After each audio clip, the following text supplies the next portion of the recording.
Hello, everybody, and welcome to another Better Way of Life. It's been one of those days, hasn't it, already, Marianne, in which, best laid plans of mice and men and all of that. But let's just talk about that for a second. When you have something in the diary and it's all set to go and whatever, and then somebody pulls out and like at the last minute and whatever, it just completely derails your day, doesn't it? It completely derails it. This happens with training as well. When I get lots of people say they want to do my course and then something else comes up, and I do wonder if it's the age we live in now, and actually COVID. No, I'm not talking about actual COVID, but the working online and all that kind of stuff. Yeah. Has been good in many ways, but the other side of it, I think that now it's very easy for people just to pull out of things, to cancel. But even using text messages, how often do people cancel on you that they don't actually pick the phone up and say, when I was younger, if I wasn't going into work, my mum I had to ring in, like, unless I was literally dying, and I just didn't cancel things. And I think now, like, quite often, people want to do my training, and then they put it off, or they say yes, they go into, and I commit to it because that's like what you do, and then people cancel, and you're like, that's going to cost me a lot of money. No. So it's quite frustrating, and when you want, lots of people on it, but it's, as you say, it's the I was just saying to somebody earlier that, so there's a dog appearing. Hey. I was just saying to somebody, now I can sit back in my seat. I was just saying to somebody earlier how, like, the more people you've got involved in something, the harder it is to then orchestrate things. Yep, absolutely. I mean, there are bits of software that can help. There's things like Doodle and whatever, where they, people send around like dates and then people vote on them and whatever else. But it just, all of that's great. But then when people then just go literally 30 minutes before something's due to happen or whatever, they go, I can't do it now. It's just like, there you go. And nobody wants to charge people for not turning up and doing all of that sort of thing. But you end up in a world where you can't not charge, if you see what I mean. You know what I'm like with trying to book training dates. It's so hard. People beg me, I desperately want to come on your training, obviously. But then they're like, this is busy and that's important. And I'm like, well, at some point in time, that has to be important. But usually it's when people say, I've got to do it next week. And I'm like, well. Yeah. Produce a whole bunch of people and find the time. Well, this is a good juncture to bring in our guest today, who's the wonderful Sonia Davies, who may make us feel better about all of this by bringing some spiritual enlightenment to the table, and let's talk to her about what you need to do to stay calm when the hits the fan. Okay, Sonia. Hello. Nice to see you. Nice. How are you? I am absolutely excellent, thank you. I'm loving the sunshine today. It's really beautiful right now. So yeah, really feeling great. Cool. Tell us a little bit before we get into the deeps about how you're going to sort us out, about what you do. So I'm Spiritual Growth Strategist, and basically I came on this title. It took quite a lot of work to get to this title, because I'm a therapeutic coach. I'm a teacher in therapeutic coaching. I'm also a spiritual guide. I'm an Akashic practitioner. I use somatics as well. Hang on. We have to stop you there, because you used a long word, right? And what we do on this show, when someone uses a long word, is we get them to explain it, because I don't know what that is. People out there might not know what that is. So what? Which one of those? Because there were quite a few. You said you're something practitioner. I'm an Akashic practitioner. An Akashic practitioner. Right. Yeah. So that means I work inside the Akashic records. So right. an individual person's Akashic records. Yeah. I'll do the whistle-stop version of what they are for you. Cool. They are basically Albert Einstein said everything is energy. That's all there is to it, right? So this is very grounded in science. Your Akashic records are like a library or a database of everything on an energetic level that you've ever done. And so I work in Akashic records, and I'm a certified practitioner in that. Wow. And there's all sorts you can do with that. Learn something new. Yeah. Wow. So I've got a library inside me. Basically, yes. An energetic one surrounding you, shall we say. Energetic library, Graham. Yeah. Look, Great. trust me, my library's so energetic, I don't know what to do with it. I'm returning books late every single day. The advantage of this one is it's your own and you never pay any late fees. It's fine. Oh, I don't know about that. I don't know about that. Don't get us started on paying fines, because Marianne's seen it in the news this week. We're just a little aside. We spoke at length a little while back because Marianne got a parking fine. I've got another one in the bank at the moment. Right, it wasn't her fault, right? And it took ages to go through, like, you know, and kind of fight the good fight with it, etc. And then earlier this week, there was someone on the news with a similar story, which was, in fact, I just say though that I didn't actually, because I knew they were in the wrong, and they didn't let me argue it with a person properly.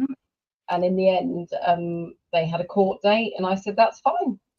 Typical ADHD person, I'll go to court with you. And they withdrew it. Yeah. So the guy that I heard on the news was worried about the court thing, and I was like, if you've got the evidence there, they're not. Yeah. Bullies out there. So, I'm fascinated by this library thing that's inside of me. I'm now kind of worried that you're going to like open me up, and then you're going to see all of these books, and for me it's going to be Mr. Tickle. Yeah. I like that. There's nothing deep in there. I can tell you, there's no War and Peace or anything like that in there. There is a book. There is one book in there that probably derails me from time to time, which is a book called Ethnicity and Cultural Diversity. Yeah, I never got on with that book. I never really got on with it. It had such a boring cover.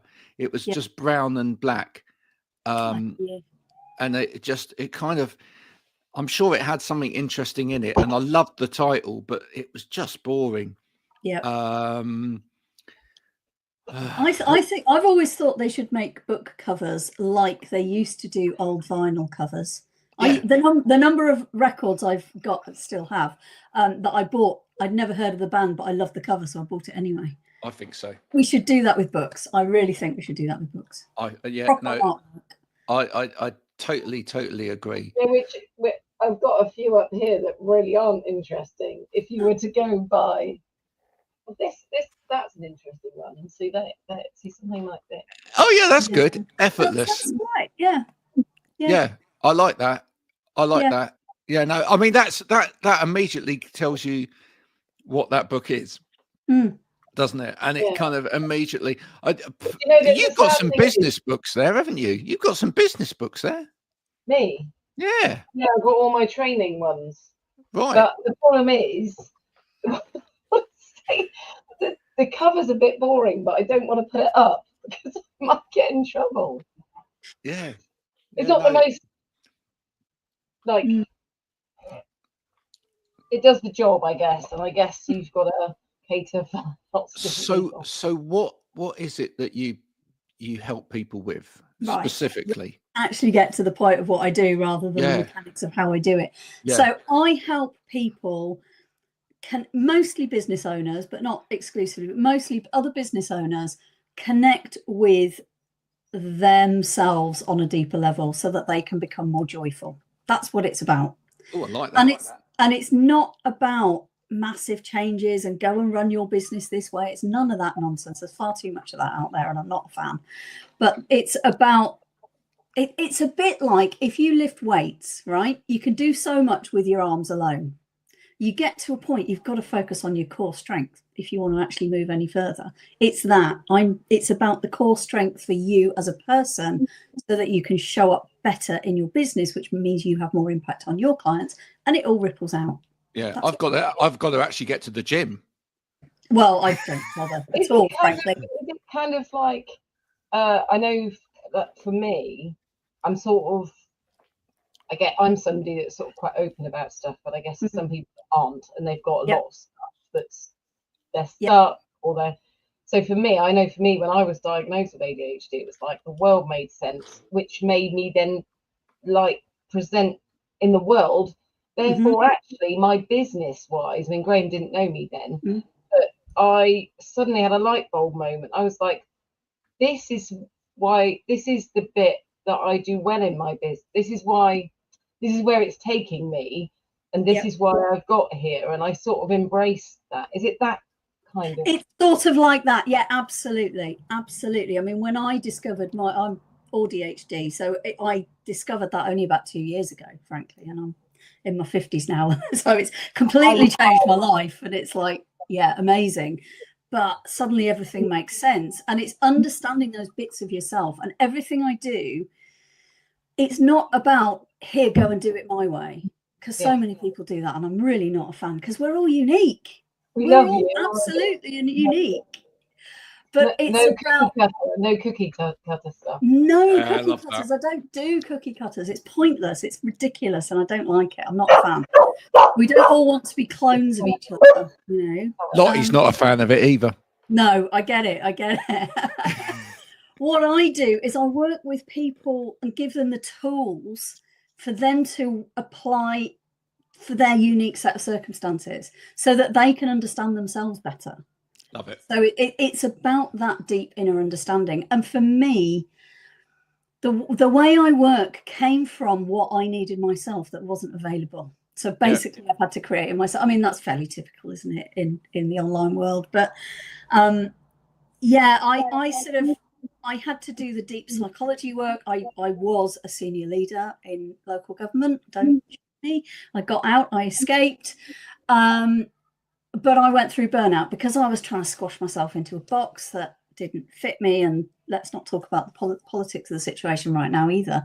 But I left that about 2.5 years ago and suddenly unpicked what was going on in my brain and all of those little stories that you tell yourself in childhood you don't even realize you're following through with. Like, don't be ridiculous. Why would you're weird. No, keep quiet. And then you play small and you don't realize how that's still showing up for you as a business owner. Like, oh, don't say that because people will laugh at me or bully me or whatever it may be.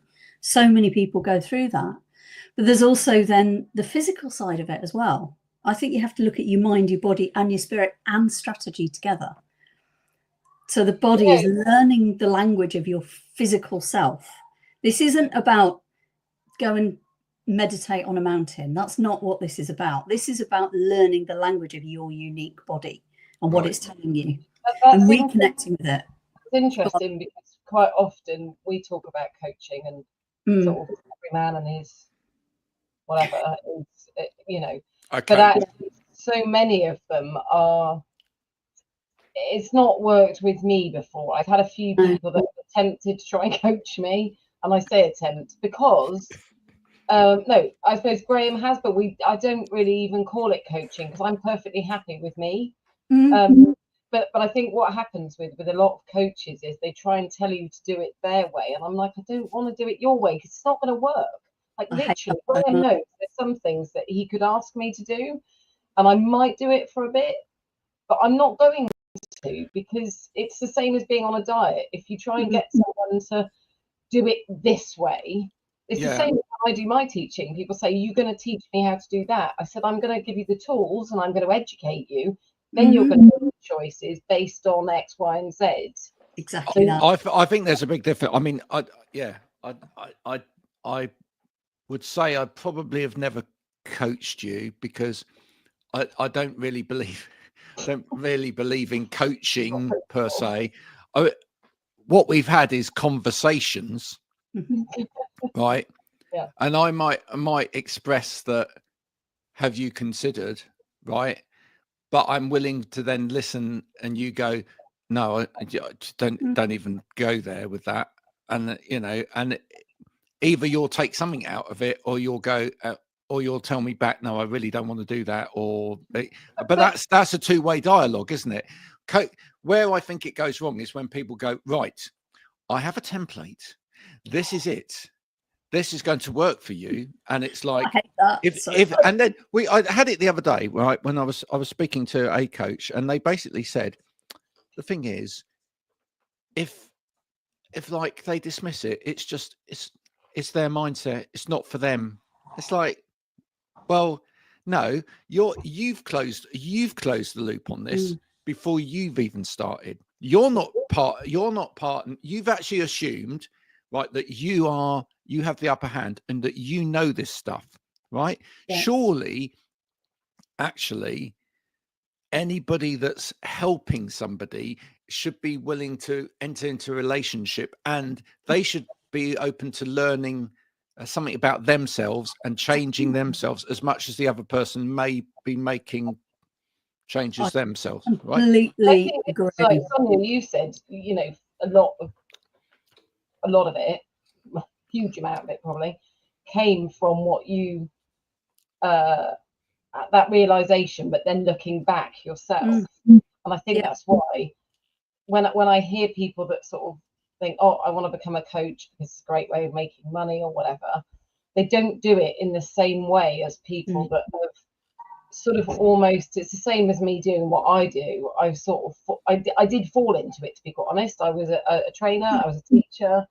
and actually then I fell into teacher training, and actually it was because it was working. It was that psychology side of it, and then working at doing it the way that I was doing was because actually what I now see when I work with a lot of trainers is that the people that really resonate with me are probably people also that have got ADHD or autism, who actually then really want to work with people on that level.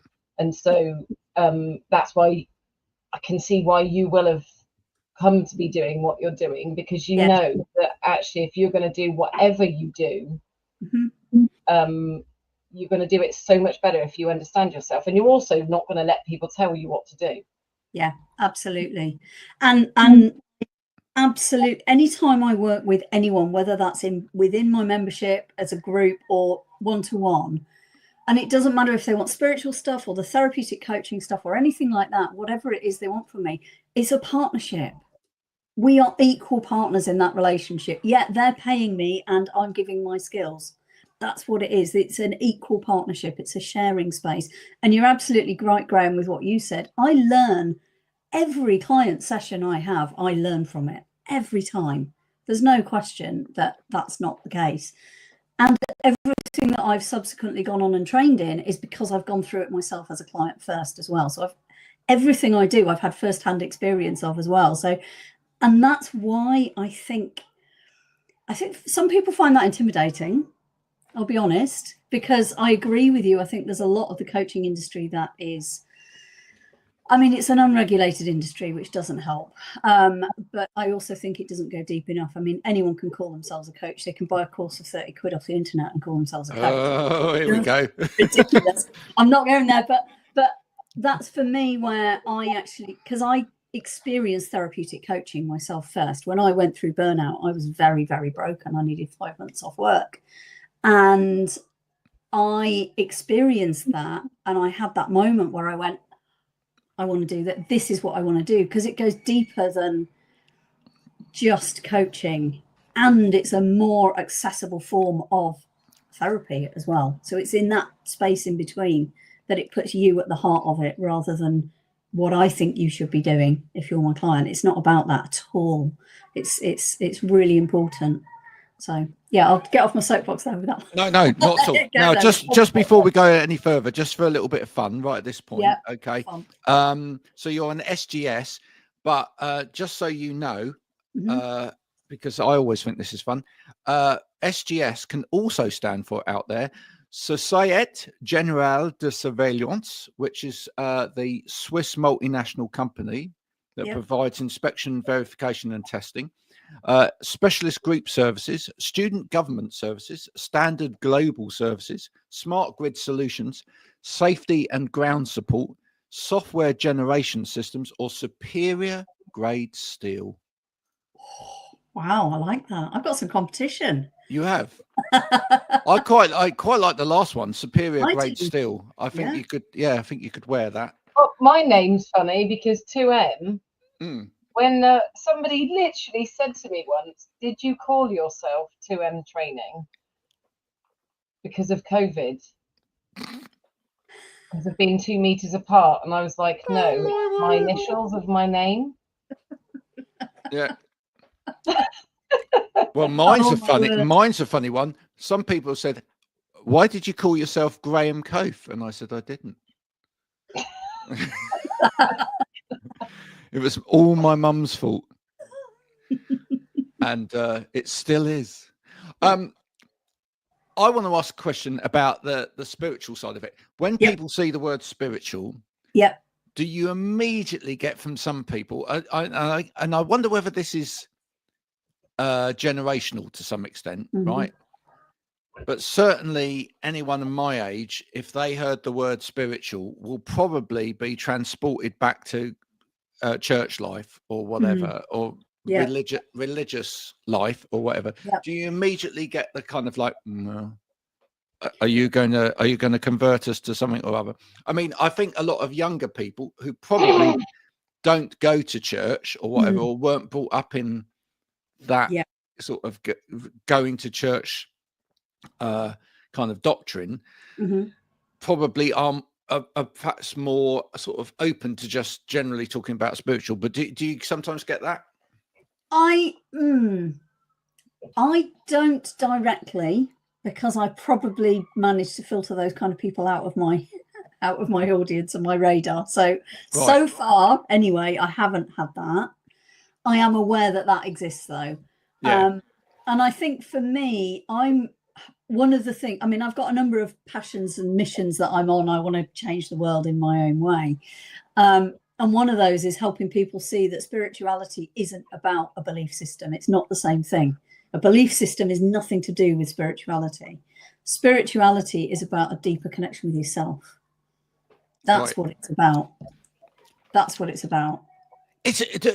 I'm going to ask Marianne, do you think, I mean, on a platform like LinkedIn, for example, do you think people are quite scared in a way to talk about the spiritual side of them? I think people are quite happy to talk about the business side of them. I think they're quite happy to talk about their sort of family life or whatever, but they're probably okay to talk about mental health. It's not like what the mind is doing, or if you like. But if you talk in general, if you ask people to talk about stuff that they can't explain, then they suddenly go. It's a funny one because in a way, it's funny actually you say this, because this is the side of with what I do, I would say that makes what I do different.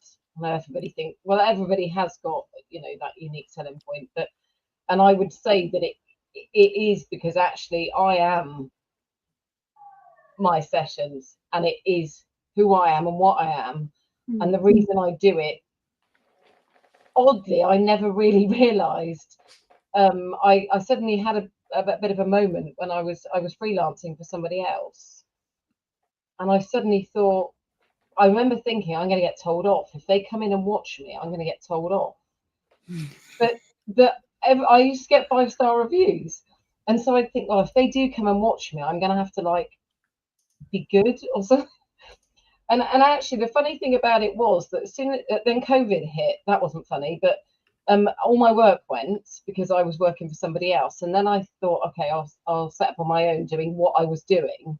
but doing it under my own steam. And no, it's not been easy getting the work, because I'm good and I charge for it. But then I was able to do it as me. And that's when people say, you've got an energy about you. You've just got this way. And I absolutely know it was because I was able to embrace who I am. I learned who I have. I've done a lot of work on myself, and I still am. And a lot of what people get from my sessions are that they'll say, gosh, you really made me look at myself and really made me think back at stuff. So it's really hard when you're selling qualification to people, and really they came for it to learn how to train. But actually what they do is they walk away with it being, self-development, an awareness course of themselves. But if I try to sell it, I wonder actually if, I've said to Graham the other day, I'm pretty sure if I sold what I do as something else, or I wonder if that I would be able to sell it better. But the sad thing about it is that I should be able to sell it as, actually, you're going to get a qualification out of this. You're going to develop yourself, because actually, if you're going to help develop other people, whatever it is you're teaching, it doesn't matter what you're teaching. The more aware you are of yourself, you can then help other people be aware of themselves. So I get them to look back at their learning, let's just say. So if they're going to teach other people, obviously I'm going to do the psychology of learning, all that kind of stuff. Then I'll get them to think about back to their learning. And literally, the number of people that then will sit there and go, wow, I thought that I was really rubbish at school. I thought it was me. And I was like, it was probably the education system. It was probably your teacher. To which they then sort of realise then for all these years, they've thought they were awful. And then what I try and get people to do is then realise that then when they're working with other people, the people that they get in front of them, and the same as you'll have seen as a manager, is those people come with vast amounts of baggage themselves, of which they probably have never unpacked. But you can actually be the start of them, or giving them permission to open that. And then start dealing with it.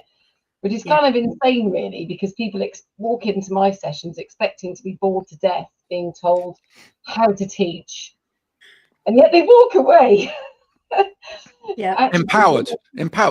Yeah, absolutely. And as you say, that's Sonia, that's what you do. And I do wonder if there are many people that are neurodivergent, that because it is just a lifetime, particularly like you, I was older myself.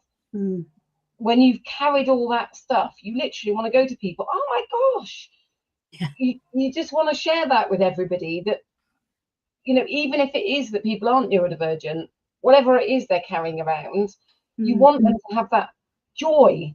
I said to somebody earlier on, do you know what, I really love who I am now. And much of the stuff that I deal with in my life is because I'm dealing with other people that haven't dealt with their stuff that they project onto me. Yeah. And that projection's a big thing, isn't it? Yeah. But no, you're absolutely right. Yeah. There is something about that deep inner knowing of yourself. And it's also, for me, really the spiritual side is learning to trust your instincts. Yes. That's what it is. That's the core of it. And even, I mean, for me, I straddle, it's a weird place, I'm going to be honest. I straddle both the coaching and the spiritual online business services. They're both very weird. And I sort of sit above them and go, what the heck is going on here? And they don't communicate with each other at all.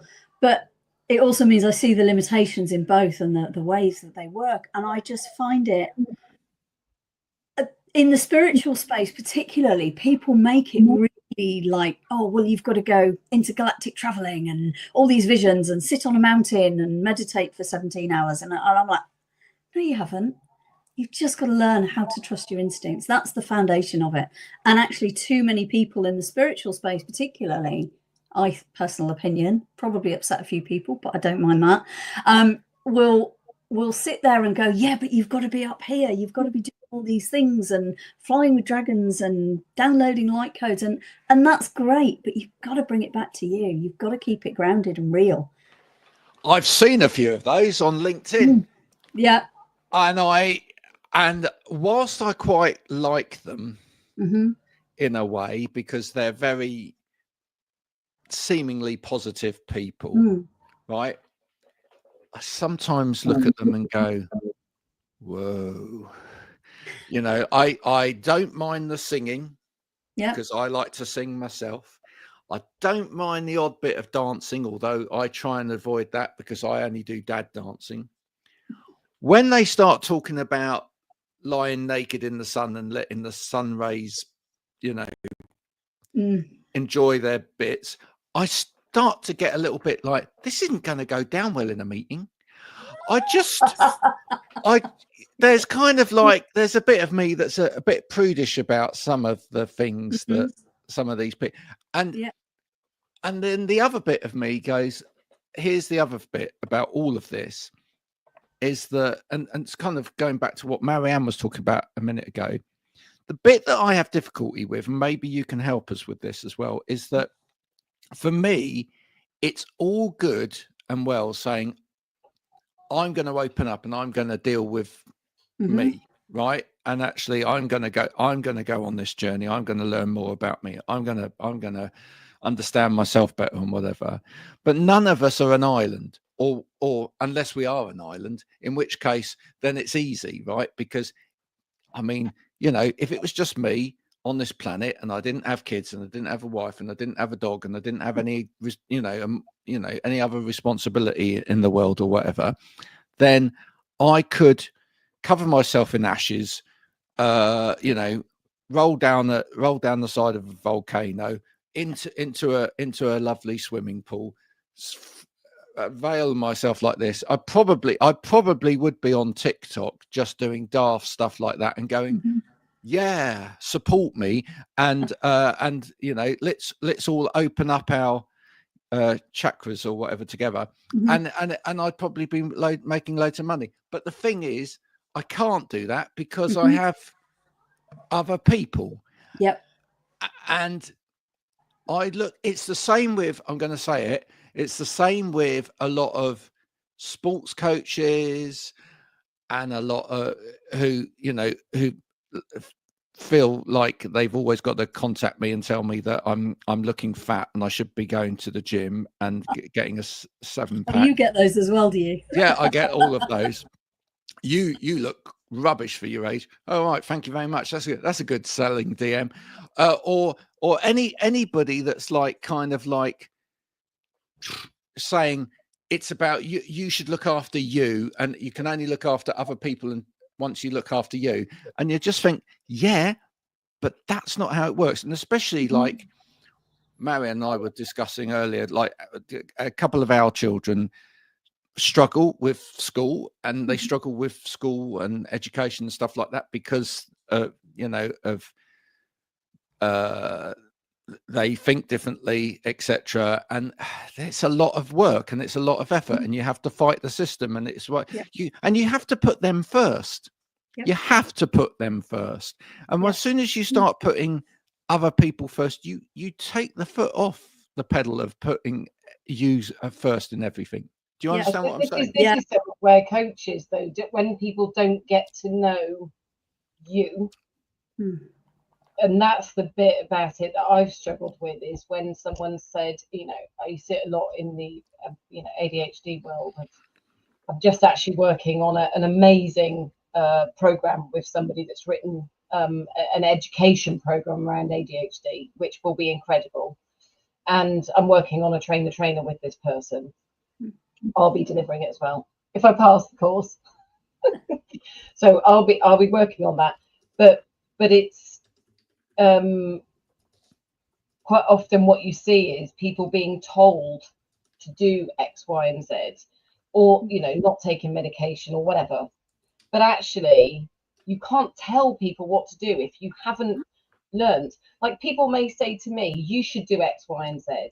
And I'm like, I know, what you think I should do, and then this isn't about making excuses. This is about being real. Because as soon as you get somebody saying stop making excuses, you're like, no, I'm being real. I'm being real. I've got two children. I've got other stuff going on in my life. That's not making excuses. That's actually keeping it real. And so a coach may say do X, Y, and Z. So somebody said to me once, Marianne, this was years ago, what is it that you really want to do? And I said, well, I could do this, and I quite like, no, what do you want to do? And I said, just hear me out. Actually, what I'm saying to you is, and then Graham and I have had to have this, it wasn't him I had this conversation with, but I've got on the one side, I've got stuff that I know will bring in income. I know it will. But there's lots of other people doing it, far cheaper, not as good, but that's something that can. There's all these other things out there that I am good at.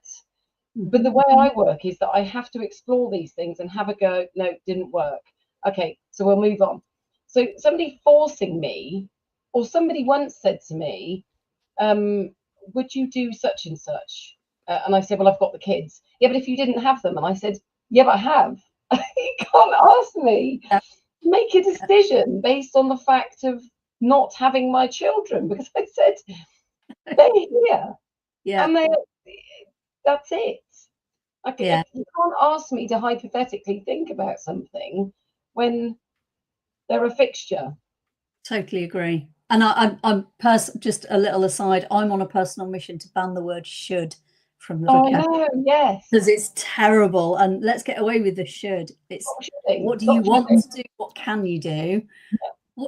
What makes you happy? What do you want to do? What's good for you? And that's why the way I work isn't just, I mean, people, you hear it a lot, mind, body, spirit. For me, that's missing a piece. And that's the bit that I bring in, which is mind, body, spirit strategy. And strategy isn't about the big, scary, go and write a 5-year business plan. Strategy is, now you've worked out these bits of you, now you've reconnected with you, what do you want to do about it? How are you going to take that forward? And it's the actual, so how are you going to make that work in your reality? And it's not about me saying, I'd never say with a client, I've had some very bad coaching myself in the past. I would never say to a client, I think you should do this. That's not my job. I don't think that's what coaching is. That's mentoring or advising. That's not coaching.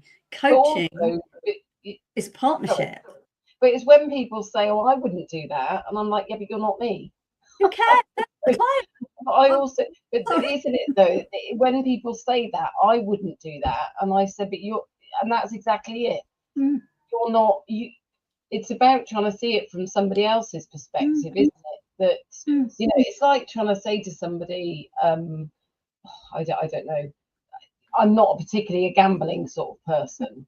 I would love to be, but I'm not. Let's get realistic. So, but it might be that somebody said, oh, I wouldn't do that.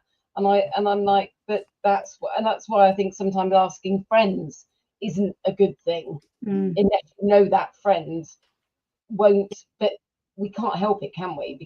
But you've got to have somebody that will actually spend that time getting to know you. And that really is the biggest bit. And I think that quite often when I hear people that have been on coaching, being coached for a long time, I'm like, it doesn't actually have to be that, because I go for counselling once a week. Actually, what mine is about me going and celebrating things I've tried. It's about her validating stuff, or me just going, because I just want that safe space to be able to do that. It's about that safety in the space, isn't it? It's exactly that. And I mean, and I know that I can't create safety for people, because whether you feel safe or not in my company has nothing to do with me. That's yours to decide. I can create the conditions that will hopefully enable that to happen, but it's not up to me to make it happen for you. You do that. And for me, everything I do, whether it's the more spiritual stuff or the psychological stuff, it's all about me creating a space for you to connect with yourself more deeply. It's not about what I think. None of it. I take my ego out the room for these sessions. I never have. It's never about me. It's about me using my skills and my toolkit to allow you to see yourself better and more deeply in a way that works for you. It's never about me, and it can't be. And it really frustrates me that some people I know in the industry, both the spiritual and the coaching industries, think that that's what it's about, but it's really not. It's really not.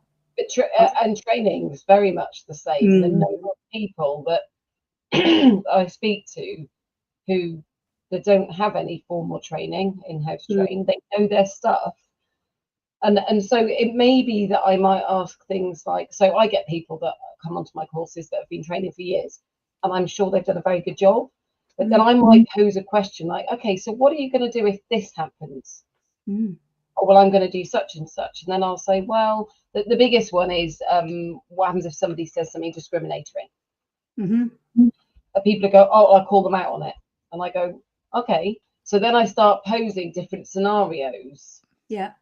Because people, I think, give the answer that they feel like they should, which is I would absolutely call them out. So then I'll give them like, oh, well, actually, it could be, you know, my neighbour is, you know, nearly 80, really lovely guy, but he's from that age where he could say X, Y, and Z then. He was in the military. He says about many of the things he says. And I said, so you're going to call him out, are you? Oh, well, probably I would. And I said, well, you've just said to me that you'd call him out. And then what I have to do is sort of try and explore it. So what scares me then is that, as I say to people, mobile phones, that's another one. You get many people, I hate to say it, but a lot of them first aid trainers that have very strict rules about what you do and don't do. No phones in my sessions. And I started off a session a while ago and said, I don't mind people having their phones on. And I shared why. For me, it was because my dad died, took his own life. Nobody could get hold of me. So for me, that's a really big thing. And someone thanked me afterwards and said, I've got quite a thing about needing my phone on. And it was really lovely that right at the beginning, you put that out there.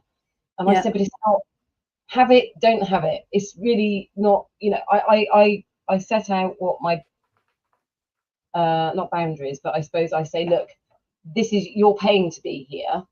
Yeah. You take from it whatever you need to. And then I would rather deal with something if I have to. And I say to people, you know, you need to leave your stuff at the door, as in trainers. You need to leave it. If you don't like mobile phones, tough. If there's a health and safety reason, that's very, very different, obviously. But it's not about you. It's not about, I've seen somebody say, why can't somebody just not eat and drink for that period of time? And I'm like, but it's not, I don't understand how it's harming you. If that person feels that it may be that they are diabetic and they don't want to have to share it with you, and just saying you can have food in the session means that they can eat when they want without making a big deal of it. Yeah, like for sure, there's always protocol. There's going to be protocols in certain build. I mean, it's like I've been into buildings where you can't have devices open for security reasons. For security reasons, it's not allowed that you are allowed. You know, if certain bank buildings, you're not allowed anything that can access data because you could steal data. There's, you know, and certain sort of like top level computer places, you can't have stuff in certain place. But that's fine if you have that complete understanding of that before you enter the building, and you know that that's what's going to happen. I've taught in a prison before, you know, and I accepted that in that situation. But I think a lot of people, well, you'll have seen it in management, and well, I just did some training, some social worker practitioner trainers, educators, I think they're called. And a lot of the stuff they were told that they shouldn't do as educators came from people that literally have no idea. So what was great was that I actually empowered them to be able to go back to have those conversations, to challenge. That's what I say, you know, when you make people more, as you said, if you've got a gut feeling about something, it doesn't come from nowhere. So, you know, it's about going back and then saying, well, actually, why? and having that confidence to say, well, you know, you said do this or whatever, and it's about giving people permission to voice those things and have those conversations, because I think what happens is people just get so used to just doing what they're told. Yeah. And I suspect people that work with you then leave you more confident to be able to say, I don't feel very comfortable with this. Yeah, absolutely. Yeah. Now, Sonia, listen. Yes. When it's Friday today, but actually it's not Friday when we're recording it. Oh, pretend it's Friday. It's fine. I've let the cat out of the bag. And the reason I'm going to mention that is, so whilst people are watching this live on the Friday, and of course, if you're listening to this on Spotify, don't get confused or whatever. It could be any day of the week. You will have just done a session which you're actually doing tomorrow. But will there be more of those sessions coming up? Will there be? Are you doing more of that sort of thing? Yeah, I am. So basically, I'm running. There's a masterclass, free masterclass that I'm running on Wednesday the 3rd. So when this goes out, it will have happened. It's completely free. It really shouldn't be, but it is. So that's fine. I'm trying to change the world. That's how I do it. And I'm going to be talking through the Sacred Success Code, which is the framework that I use to empower people. And giving people the tools that they need to allow them to take these steps themselves. It's not about me saying, go and do it this way, but it's about helping them understand themselves better. So that's what people are going to be doing on this masterclass 2 days ago, because it's Friday now. Great. Yes. Will you will you be recording that? I will be recording that. There will be a replay available, and I will make sure that if people still want to get that replay, they can do. And I do plan to run it again. I haven't finalized the date. It'll be in about 6 weeks' time. I'll run it again. Okay, we've got an offer for you, which is what we'd like to do is take that recording, and we'd like to bring you and your recording into our community. Amazing. Which is a little digital online community where you can like set it up as almost like a course in there, and then if people want to see it, then at least they have to come into the community to see it. And the advantage for you is that you then be able to talk to them, and you'll know who they are and get their details and all of that stuff, which would be great, so that we could perhaps help you grow your business a little bit, because that's what we're here for, is to try and help each other. Help each other. It's a perfect kind of thing. That funny thing of helping each other. Yes, it's a funny thing, isn't it? I mean, I was saying to you about this earlier on. I think it was yesterday actually. I was saying about how often like whether people then put two and two together. Like I quite often will be looking on LinkedIn and I think, oh, I know somebody that does this, or I know somebody that does that. Yeah. I think a lot of people, whether it's that people don't know what I do, I don't know, but a lot of people, I think people are so intent on getting work, and there's a lot of people that will not necessarily stay in their lane. And I think if people stayed in their lane with what they're good at, but pointed people into other lanes, everybody would get a share of the work. We've had a society conditioning us into competition and division, and I think the way forward is community and collaboration, and that's what it's all about. We're all here for that. That's what we're all here for. There's so much stuff that I could do. I've got a huge amount of things I could do, but then I think, well, if I want to do what I do really well, I've got to drop some of those things. And very frequently, Graham knows, I'm asked if I can do X, Y, and Z, and I go, well, I could, but I know somebody that would do it better than me now. That's what we'd like to hear. We very quickly we started A Better Way of Life, the community, basically because of watching what someone else was doing, where they were basically bringing people into a community, but to make them rich and I'm not going to make any bones about it, to make them rich and to make them popular, and with saying, or sort of giving the narrative that it helped everybody, but basically it was kind of like a cult.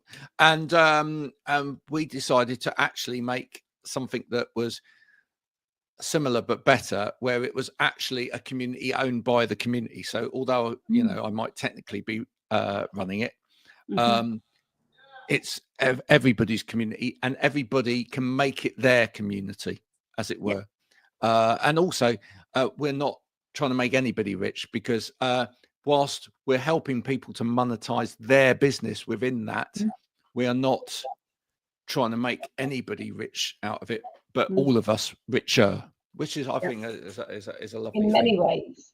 in many ways, in the Well, true sense of we're not part of richer. the what is it, 5 to 10k month gang. Oh. No, the best one was the other day. I did mention this last week, but the best one, Sonia, I don't know whether you saw this, was someone was bemoaning the other day, or not bemoaning, they were celebrating the fact that once upon a time, a long time ago, they were only doing 20k months, but now they've risen out from that, and unfortunately now they're doing, because of their mindset shift, etc., they're now doing sort of 60k months, which you know, puts them in the kind of place where they should have always been. And I said, and how about just not earning that amount of money?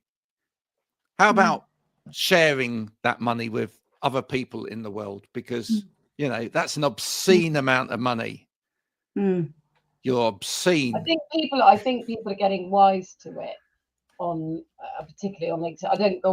I don't find with Facebook, you don't have that open platform, if you see what I mean. You've got to go into separate groups, whereas LinkedIn's specifically for that. I think people are seeing it and getting it a bit, say, wise to it, really, unless I'm just filtering it out. I don't know.